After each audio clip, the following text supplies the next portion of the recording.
Hi, and welcome to my presentation on the Colonial Pipeline hack. So what is the Colonial Pipeline hack?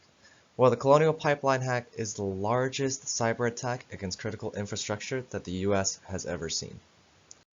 In early May of 2021, the hacker group known as DarkSide gained access to the Colonial Pipeline network through an employee VPN account. The group stole 100 gigabytes of data and then injected ransomware into the network. This caused the Colonial Pipeline to effectively shut down its entire operational network from the Gulf to the East Coast. The Colonial Pipeline then paid a ransom of 75 Bitcoin, worth $4.4 million at the time, to get the decryption key for the ransomware. This attack had a significant and immediate effect on the gas industry and airline industry, causing shortages on the East Coast. It also showed that much of the Colonial Pipeline's infrastructure remains highly vulnerable to attacks. For example, how the attack occurred because of single-factor authentication logins to the company's network. From this event, it is evident that cybersecurity needs to be a top priority in important infrastructure networks. So what's the motivation behind studying this? Well, this event is important because it shows the consequences of poor planning against cyber attacks, but also because it teaches not to overlook the importance of very basic countermeasures. In this case, the attack was able to happen due to a lack of multi-factor authentication, one of the most basic cybersecurity tools. It was also caused by a lack of attention to old/inactive VPN accounts, one of which was hacked into to cause the attack. By studying this attack, we can learn how to better protect our organizations from similar basic yet effective attacks. So why is the Colonial Pipeline so important? Well, the Colonial Pipeline is one of the largest pipelines in the US, moving oil from the Gulf of Mexico to the east coast of the States. The attack only seemed to be directed towards the business side of the company and not the operational network, which means that they did not want to shut down the entirety of the pipeline, but instead just wanted money. The operational network is the part of the network that helps to get immediate work done. In this case, the operational network would be responsible for the transportation of the oil through the pipeline system. So before we get into the background of the attack, let's define what a VPN is. A VPN, or a virtual private network, is an arrangement that allows employees to remotely access a company's private computer network over a public network if they have the credentials.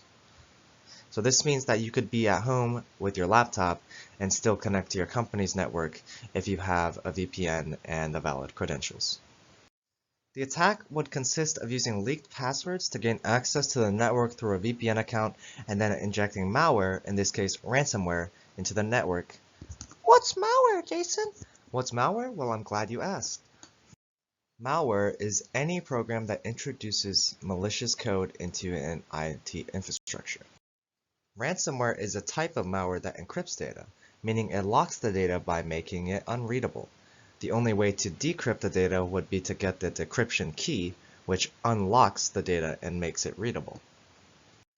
So the attackers would hack into the company network using a VPN account and a leaked password, and then they would inject ransomware into the network.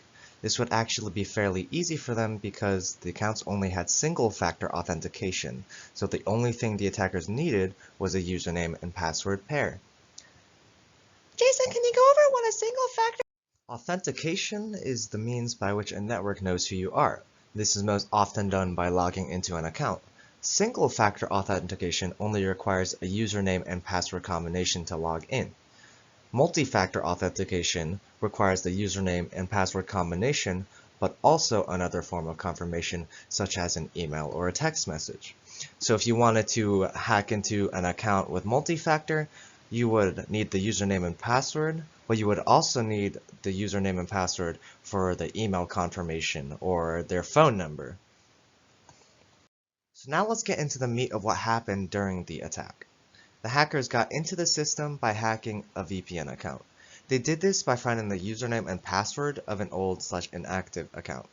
It is unclear how they exactly found the password, but since the event, it has been discovered that this password has been leaked in a batch of passwords on the dark web, suggesting that this is where they got it. How the attackers found the username is unknown.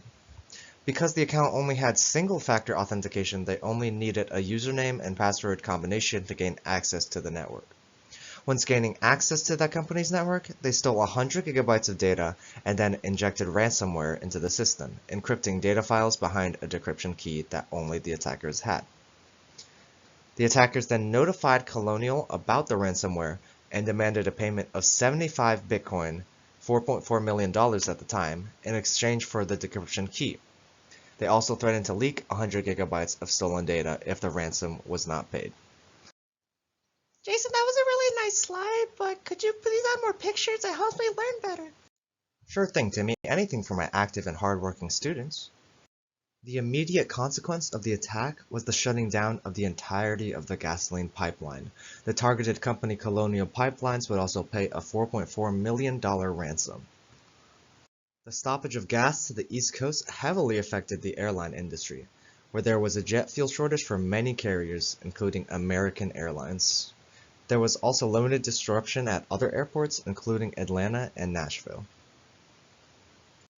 The fear of a gas shortage would cause panic buying in many eastern states, including Florida, Georgia, Alabama, Virginia, and the Carolinas.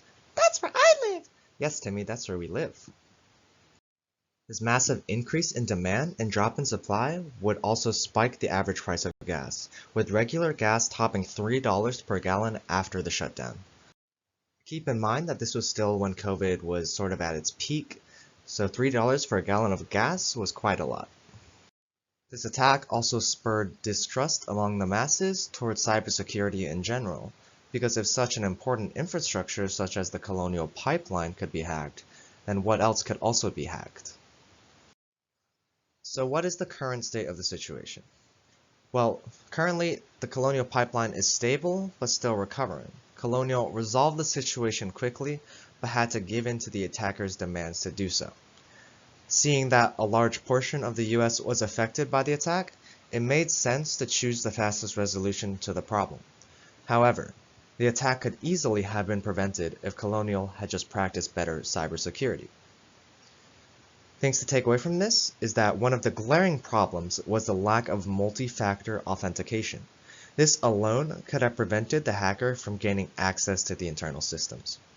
Multi-factor authentication is a common practice today and should be utilized whenever possible, since single-factor is too easy to bypass. Another problem is vulnerable VPN access. It was seen in the attack that the hackers exploited a legacy VPN that should not have been in use. A legacy VPN is an old/inactive account that nobody in the company uses anymore.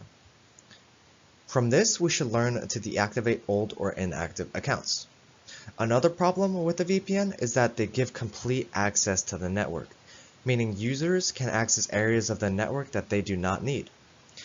This would have allowed the attackers to reach important parts of the network to steal data or inject malware. If you can, you should implement least privileged access for remote connections to your network. What is the principle of least privilege? It's the policy that every user, process, or program must be able to access only the information and resources that are necessary for its legitimate purpose. So in this diagram, let's say you only need to show a file and read it.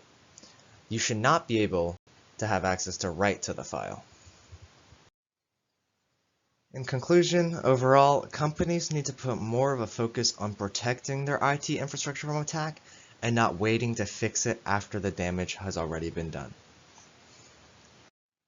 Alright, some questions for you, Timmy. What is the purpose of the basic yet effective practice of multi-factor authentication, and why is it so effective? Also, what does the principle of least privilege prevent an attacker from doing? What does it not prevent them from doing?